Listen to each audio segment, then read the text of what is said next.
I got shit in my teeth. All right.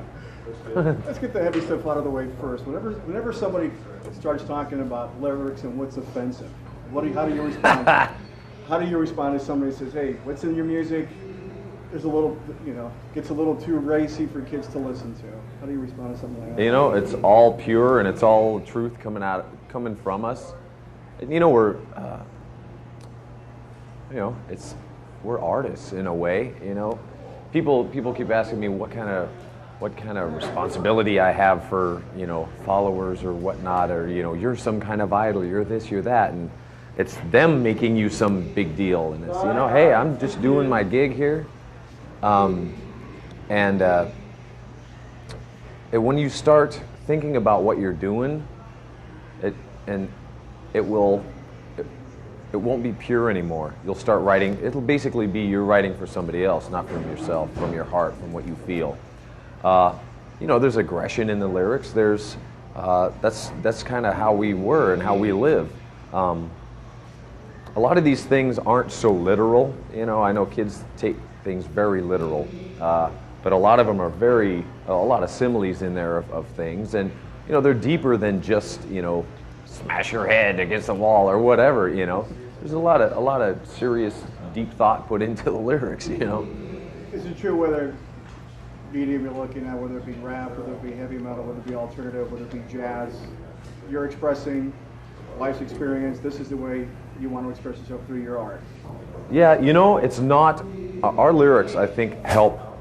Well, they definitely help me. It's a therapy for myself, and I think a lot of the lyrics are therapy for a lot of younger people and older people who've kind of grown up with us and whatnot. There's, the childhood I kind of went through was not the ultimate. There was divorce, there was death, there was a lot of things that happened earlier on in my life where I was, young but didn't know how to, handle some of that stuff, and no one else was really around to show me. So music became kind of my therapy and my way of expressing, and I know it is that way for a lot of other people too. There are two kinds of people who listen to music. One, turns on the radio and it's kind of background stuff, and other people who really live by it. And I think most of Metallica people out there really kind of live or take to heart a lot of the stuff, and it's pretty personal. How sweet is the success now? All those years struggling, you did it your way, to borrow no term, and you're selling out arenas, the record sales or CD sales are good, and you didn't really give up on your principles. Right. You basically did it the way you wanted it. Nobody told you how to do it. Didn't have to commercialize or go through whatever marketing strategies. We pretty much threw all that out the window from day one. Marketing, we want to play music. We want to not have to work. I don't want to go flip burgers. I want to enjoy what I'm doing, and playing music is it. And it's amazing how, I was just talking to somebody in the other room about that. It's like you never forget where you came from, ever. And you appreciate where you are now. I remember, struggling all the time, riding buses, doing this and that. And I think it's been a nice, slow, steady climb for us, but we've kept our heads level, and that's what has done it. There's a lot of bands where I think their record, it takes off, their first record, and they go from, playing in the garage to arenas, and it's just, whoa, too much to handle at one time. And it's been a long, slow, steady climb, so we've been able to handle it. And really, there's no reason for any, egos or any of that stuff. I think we've been fans of music, and that's what we still are.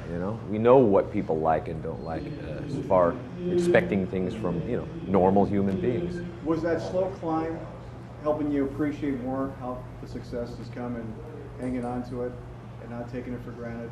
Oh, absolutely, absolutely. Taking anything for granted, you can't.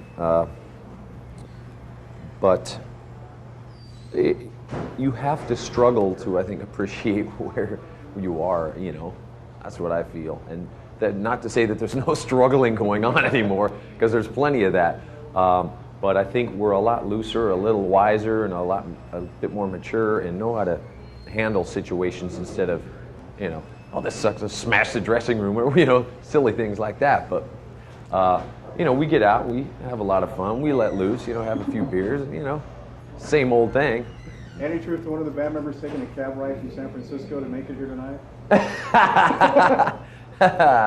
No, we were all there on time for the plane ride, so nah, no truth to that. But it would happen to make a show. There's some people who are late in this band, you know, that show up for things late, and you know, one day we'll leave them, but it hasn't happened yet. Good enough. Congratulations.